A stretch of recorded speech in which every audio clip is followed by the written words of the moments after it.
আসসালামু আলাইকুম। মানিক ইঞ্জিনিয়ারিং এ সবাইকে স্বাগতম।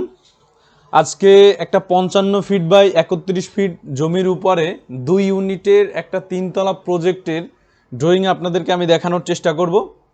দর্শকবৃন্দ, যাদের এই রকমের জমি আছে বা এই টাইপের জমির উপরে আপনারা ভাবতেছেন যে একটা বাড়ি করবেন, বাট কনফিউশন যে এতে কয়তলা প্রজেক্ট করতে পারবেন বা কয়তলা বিল্ডিং করতে পারবেন, কয়টা ইউনিট থাকবে, পার ইউনিটে কয়টা করে বেডরুম থাকবে, এই রকমের যাদের চিন্তাধারা আছে তারা আজকে আমাদের এই প্রজেক্টটা লক্ষ্য করে একটু দেখুন।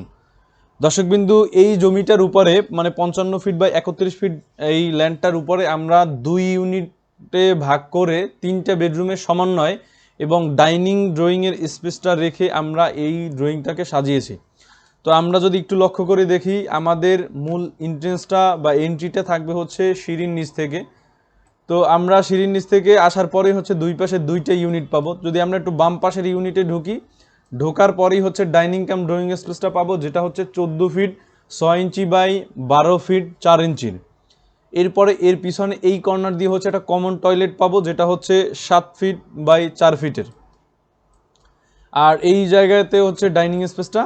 আর ফ্রন্টের দিকে 2টা বেডরুম রাখা হয়েছে, যেটার সাথে 2টা বারান্দাও অ্যাটাচ করা হয়েছে। যদি আমরা এই কর্নারের মেজারমেন্টটা দেখি বেডরুমের, যেটা হচ্ছে 10 ফিট 10 ইঞ্চি বাই 10 ফিটের একটা বেডরুম, আর এর পাশেরটা হচ্ছে 10 ফিট 10 ইঞ্চি বাই 10 ফিটের সেম 2টা বেডরুম রাখা হয়েছে। আর এই কর্নারে আরও একটা বেডরুম রাখা হয়েছে। আর এই ফ্রন্ট সাইডের বেডরুম এবং এই ব্যাক সাইডের বেডরুমের মাঝখানে হচ্ছে একটা কিচেন রাখা হয়েছে, যেটা হচ্ছে 7 ফিট বাই 5 ফিট 4 ইঞ্চি একটা কিচেন রাখা হয়েছে।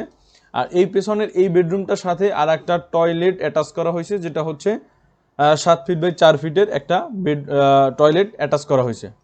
দর্শকবৃন্দ, এই ছিল এই ইউনিটটা। তো আমরা যদি এই পাশের ইউনিটটা দেখি, যে এই পাশের ইউনিটটাও আসলে সেম কন্ডিশনই আছে। যে আমরা একটু লক্ষ্য করি যে এন্ট্রি থেকে ঢোকার পরে একটা ডাইনিং কাম ড্রয়িং স্পেস থাকবে, ফ্রন্ট সাইডের দিকে 2টা বেডরুম থাকবে, 2টা বেডরুমের সাথে 2টা বারান্দা ফ্রন্টের দিকে বিল্ডিংয়ের ফ্রন্ট সাইডের দিকে থাকবে। এরপর এই জায়গা দিয়ে মিডল পোর্শনে একটা কিচেন থাকতেছে, এই পাশে একটা বেডরুম থাকতেছে, যেটার সাথে একটা টয়লেট থাকতেছে আর একটা কমন টয়লেট থাকতেছে। দর্শকবিন্দু, এই ছিল আমাদের এই প্রজেক্টটার রুমের পজিশন বা অ্যালাইনমেন্ট বা লেআউটটা।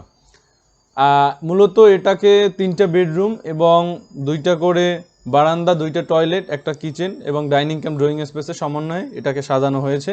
আর যেটা সম্পূর্ণই আমাদের ক্লায়েন্টের চাহিদা অনুযায়ী করা হয়েছে। দর্শকবৃন্দ, আমরা আর একটা জিনিস লক্ষ্য করি যে আমাদের এই জায়গায় আমাদের সম্মানিত ক্লায়েন্ট ওনার ইচ্ছা ছিল যে মানে পরবর্তী যাতে বিল্ডিংয়ের বা স্ট্রাকচারালি কোনো ক্ষতি না হয় ইন ফিউচার যখন, কারণটা হচ্ছে যে ওনার সামনে আসলে রাস্তার প্রশস্ততা খুবই কম আছে। তো উনি চাচ্ছেন যে রুলস অনুযায়ী যাতে সঠিকভাবে করা হয়, যাতে বড় রাস্তা থাকে, পরবর্তীতে যেন ওনার স্ট্রাকচার বা ওনার কাঠামোতে কোনো প্রকার সমস্যা বা সরকারি রুলসের ব্যতিক্রম না হয়। এই জন্য আমরা পর্যাপ্ত পরিমাণ জায়গা সামনে থেকে ছেড়ে এরপরে হচ্ছে ওনার ডিজাইনটাকে বা ড্রয়িংটাকে প্রস্তুত করি। হয়তো এই জায়গাগুলো এত জায়গা না ছাড়লে হয়তো রুমের স্পেস আরও বেশি পাওয়া যেত বা আরও একটু ভালোভাবে ড্রয়িংটাকে সাজানো যেত, বাট উনি চাচ্ছিল না যে রুলস অনুযায়ী করার, যাতে পরবর্তীতে কোনো হ্যাসেল না হয় এরকমের কিছু।